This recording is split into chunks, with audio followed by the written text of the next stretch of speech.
श्री राम कथा हजारों वर्षों से सुनी और सुनाई जा रही है। कभी आपने सोचा है इस कहानी में ऐसा क्या है कि ये कभी पुरानी नहीं होती, कभी अप्रासंगिक नहीं होती। ये रहस्य छुपा है राम कथा के अनलिमिटेड डिमेंशंस में।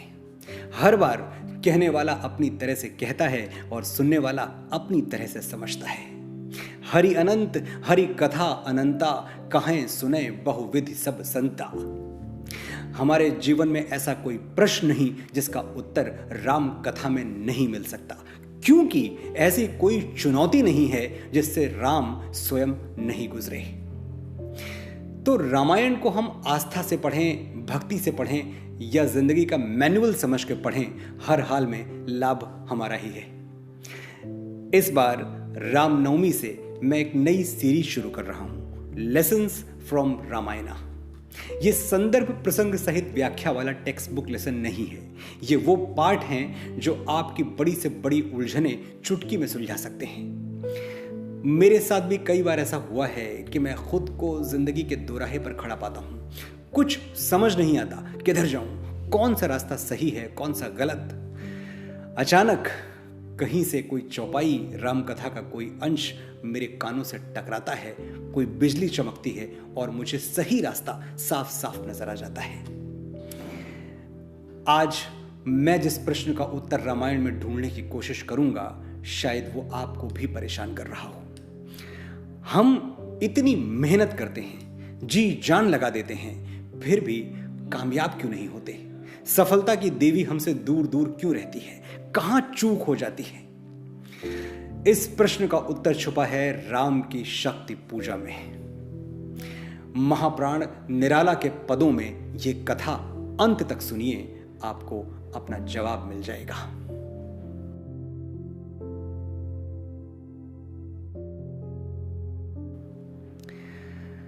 ये उन दिनों की कथा है जब राम और रावण के बीच युद्ध छिड़ चुका था। बराबरी की लड़ाई थी। रावण तीनों लोकों का विजेता तो राम 16 कलाओं के स्वामी। एक धरती का सबसे महान क्षत्रिय और दूसरा विश्व का सबसे विद्वान ब्राह्मण। न ये कम न वो कम। युद्ध में एक ऐसा भी मोड़ आया जब राम के अस्त्र शस्त्र रावण पर बेअसर होने लगे। रवि हुआ अस्त ज्योति के पत्र पर लिखा अमर, रह गया राम रावण का अपराजेय समर। जामवंत, सुग्रीव, अंगद, हनुमान, पूरी वानर सेना और लक्ष्मण सब चकित थे कि रावण एक क्षण के लिए भी कमजोर क्यों नहीं पड़ रहा। राम जैसे यशस्वी धनुर्धर, जिनके बाणों से डर के समुद्र को भी रास्ता छोड़ना पड़ा, वो रावण के आगे असहाय क्यों हो रहे हैं? कहां गलती हो रही है? क्या है जो हम समझ नहीं पा रहे? तभी राम के मन में एक विचार आया। कुछ क्षण तक रहकर मौन सहज निज कोमल स्वर, बोले रघुमणि मित्रवर, विजय होगी न समर। यह नहीं रहा नर वानर का राक्षस से रण, उतरी पा महाशक्ति रावण से आमंत्रण। अन्याय जिधर है उधर शक्ति, कहते छल छल हो गए नयन, कुछ बूंद पुनः ढल के द्रग जल। राम ने कहा कि ये सिर्फ हमारा रण नहीं है, इसमें देवी दुर्गा भी शामिल हैं और वो रावण की ओर से लड़ रही हैं। जब तक देवी रावण को छोड़कर हमारा साथ नहीं देंगी, ये युद्ध जीतना असंभव है। जामवंत, जो परम बुद्धिमान थे, राम की ओर देखकर बोले, विचलित होने का नहीं देखता मैं कारण, हे पुरुष सिंह तुम भी यह शक्ति करो धारण। हे राम, आप भी मां शक्ति से प्रार्थना करें कि वो आपकी ओर से लड़े। आराधन का दृढ़ आराधन से दो उत्तर, तुम करो विजय संयत प्राणों से प्राणों पर। रावण अशुद्ध होकर भी यदि कर सकता त्रस्त, तो निश्चय तुम हो सिद्ध करोगे उसे ध्वस्त। शक्ति की करो मौलिक कल्पना, करो पूजन, छोड़ दो समर जब तक न सिद्धि हो रघुनंदन। जामवंत बोले कि रावण तो अधर्म के लिए लड़ रहा है, फिर भी उसने मां आदि शक्ति को प्रसन्न करके अपनी तरफ मिला लिया। आप तो धर्म के लिए लड़ रहे हैं, मां आपका साथ क्यों नहीं देंगी? राम समझ गए कि देवी को प्रसन्न करने के लिए शक्ति पूजा के अतिरिक्त कोई और उपाय शेष नहीं है। उन्होंने हनुमान को पास बुलाकर कहा, चाहिए हमें 108 कप इंदिवर, कम से कम, अधिक और हों, अधिक और सुंदर। हमें देवी को अर्पित करने के लिए 108 इंदिवर यानी नीले रंग के कमल, नील कमल चाहिए हनुमान। जाओ ले आओ। हनुमान 108 कमल ले आए। श्री राम ने शक्ति पूजा आरंभ कर दी। मंत्रोच्चार के साथ राम एक एक कमल देवी को चढ़ाते रहे। पूरे 5 दिन बीत गए राम को पूजा में बैठे हुए। क्रम क्रम से हुए पार राघव के 5 दिवस, चक्र से चक्र मन बढ़ता गया ऊर्ध्व निर्लस। कर जब पूरा कर एक चढ़ाते इंदिवर, निज पुरुष चरण इस भांति रहे हैं पूरा कर। राम की शक्ति पूजा अनवरत चलती रही और जब अंतिम कमल चढ़ाने की बारी आई तो देवी मां के मन में विचार आया, क्या राम सचमुच मुझे प्रसन्न करना चाहते हैं? क्या उनका संकल्प सचमुच अटल है, अचल है? ये तो तभी पता चलेगा जब मैं राम की परीक्षा लूं। रात्रि के दूसरे प्रहर अचानक देवी मां ने अंतिम कमल गायब कर दिया। रह गया एक इंदिवर मन देखता पार, प्रायः करने हुआ द्वर्ग जो सहस्त्रार। द्विप्रहर रात्रि साकार हुई दुर्गा छिपकर, हंस उठा ले गई पूजा का प्रिय इंदिवर। राम ने अंतिम कमल चढ़ाने के लिए हाथ बढ़ाया तो उनके हाथ कुछ नहीं आया।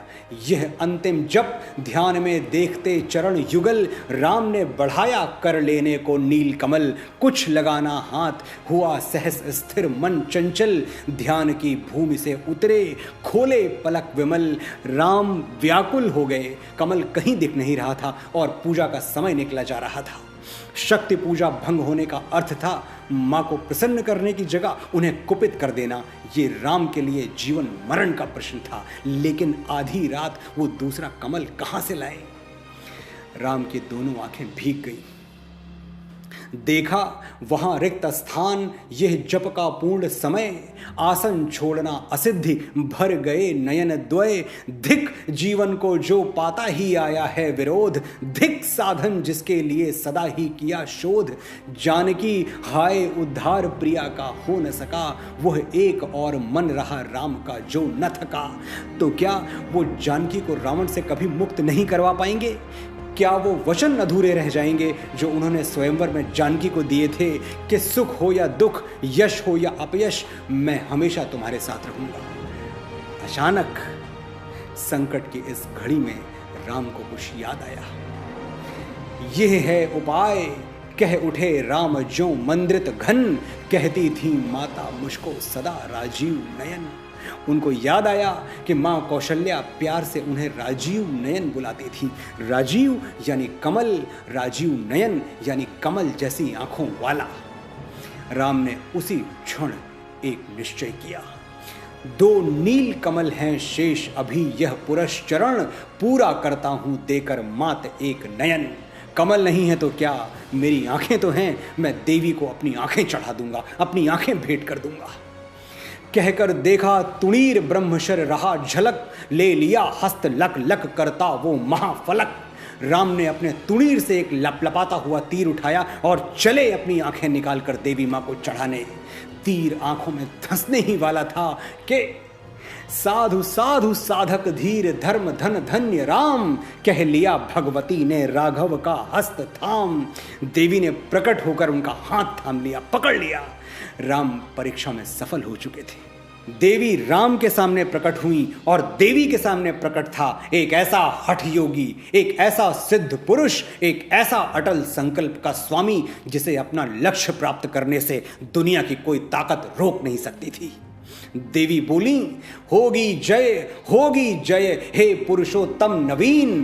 कह महाशक्ति राम के बदन में हुई लीन। देवी ने राम को विजय का वरदान दिया और उनके बदन में प्रवेश कर गई। यही वो क्षण था जब निश्चित हो गया कि राम रावण के इस अप्रतिम युद्ध में विजयी कौन होगा। इस एपिसोड की शुरुआत में मैंने उस प्रश्न की बात की थी जो हम सब के सामने सर उठाकर खड़ा हो जाता है कि हम इतनी मेहनत करते हैं, जी जान लगा देते हैं, फिर भी कामयाब क्यों नहीं होते? सफलता की देवी हमसे दूर दूर क्यों रहती है? कहाँ चूक हो जाती है? शायद हमारी मेहनत अधूरी रह जाती है। हम 107 कमल तो चढ़ा देते हैं, लेकिन एक अंतिम कमल चढ़ाने से पहले हिम्मत हार जाते हैं। अपनी हड्डी की मशाल से हृदय चीरते तम का, सारी रात चले तुम दुख झेलते कुलिश निर्मम का। एक खे है शेष किसी विधि पार उसे कर जाओ, वो देखो उस पार चमकता है मंदिर प्रियतम का। आकर इतना पास फिरे वो सच्चा शूर नहीं है, थक कर बैठ गए क्या भाई मंजिल दूर नहीं है। अगर हम राम की तरह संकल्पबद्ध हो जाएं, सफलता की देवी को अपनी आंखें चढ़ा देने का साहस जुटा पाएं, टूटे हुए पैरों के साथ कुछ कदम और चल पाएं, कुछ कदम और आगे बढ़ पाएं, तो विजय निश्चित है, जैसे राम की विजय निश्चित हो गई थी।